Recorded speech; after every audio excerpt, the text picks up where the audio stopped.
మరి మున్సిపల్ అధ్యక్షుడిగా వాళ్ళు బాధ్యతలు తీసుకున్నప్పటికీ ఇద్దరు నాయకులు చేసినప్పుడు కూడా ప్రతిపక్షం మీ అందరికీ చెప్తూ వస్తున్నాను. ఎందుకంటే పార్టీ చాలా కష్టకాలంలో ఉన్నటువంటి పరిస్థితుల్లో ఈ పార్టీని ఇక్కడ నిర్మాణంగా నిలిపి ఇక్కడ ఒక కాంగ్రెస్ పార్టీ పేద ప్రజల బడుగు వర్గాల కోసం కష్టపడ్డ పార్టీ అంటే అది కాంగ్రెస్ అని కొన్ని విషయాల్లో ప్రాంతీయ పార్టీలు అవా నడుస్తూ ఉంటుంది. అలాంటి దాటిని కూడా తట్టుకొని ఈరోజు ఈ పార్టీని నిలబెట్టి ఈరోజు నేను అధ్యక్షుడిగా తీసుకున్నటువంటి నాకు ఇక్కడ బలగాన్ని ఇక్కడ ఒక మంచి కార్యకర్తల్ని నాకు అందించినందుకు వారికి ప్రత్యేకంగా వారందరికీ నేను కృతజ్ఞతలు తెలియజేస్తూ ఉన్నాను. మంచి కార్యకర్తలు ఉన్నారు. ఇలాంటి కష్టకాలంలో పనిచేసిన ఈ పార్టీ అధికారంలోకి వచ్చి 3 ఏళ్ళు అవుతుంది. కానీ ఎవరు కూడా నాకు తెలిసి నేను చూస్తున్న మహిళా నాయకులు కానీ ఇక్కడ ఉన్న పెద్ద నాయకులు కానీ మాకు పదవి కావాలని ఎక్కడ ఫైర్ చేయలే. లేదా మేము ఇక్కడ కబ్జా పెట్టినాం దానికి పోలీసు వాళ్ళకి చెప్పినాను. మేము ఎక్కడ నేను చేసిన దాఖలు నేను వీళ్ళ గురించి ఇన్నది లేదు.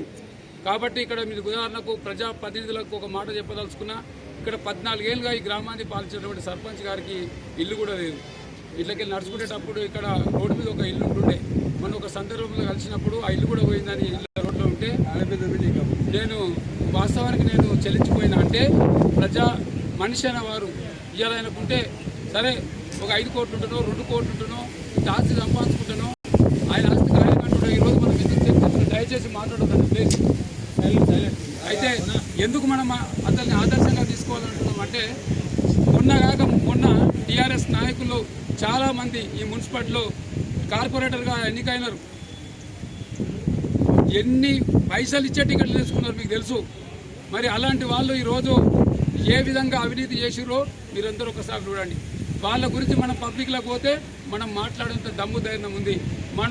ఇక్కడ ఈ కాంగ్రెస్లో నిలబడినటువంటి సర్పంచ్ గారి గురించే కానీ, జెండా మోసిన కార్యకర్తల గురించే కానీ, ఈ పార్టీకి అధ్యక్షుడిగా సేవలు అందించినటువంటి మన నాయకుల గురించి కానీ ఒక్కసారి ఏ బొడ్రాయి ఇక్కడ చర్చ కొడతారో ఈ ముఖంగా నేను అధికార పార్టీ నాయకుల నుంచి మేము వస్తాం.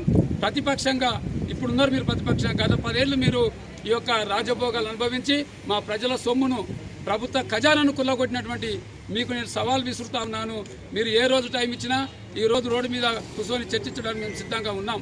ఈ మున్సిపాలిటీని నానా విధాలుగా రోడ్లు కబ్జా పెట్టిర్రు, పార్కులు కబ్జా పెట్టిర్రు, అనేకమైన ప్రభుత్వ భూములు కబ్జాలు పెట్టి ఈరోజు కోట్ల రూపాయలు ఈ యొక్క మున్సిపాలిటీకి నష్టం చేసడం కాకుండా ఇక్కడ ప్రజా సమస్యలు పట్టించుకోలేదు. ప్రజలు ఇబ్బందులు పడుతుంటే మీరు నవ్వుకుంటూ ఉన్నారు. కాబట్టి మీరు ఏమి ఈ మున్సిపాలిటీకి చేసేది లేదు.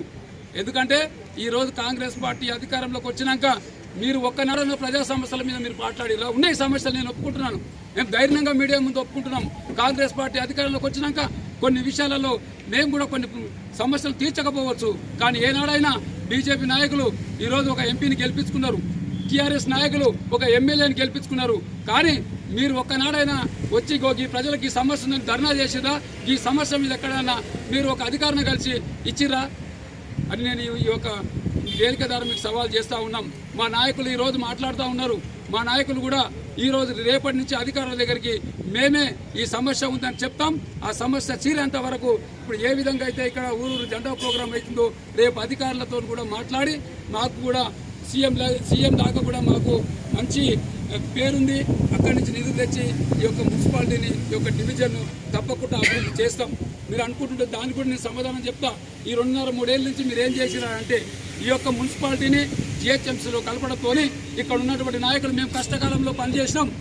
మేము అట్లనే ఉంటుంటే మేము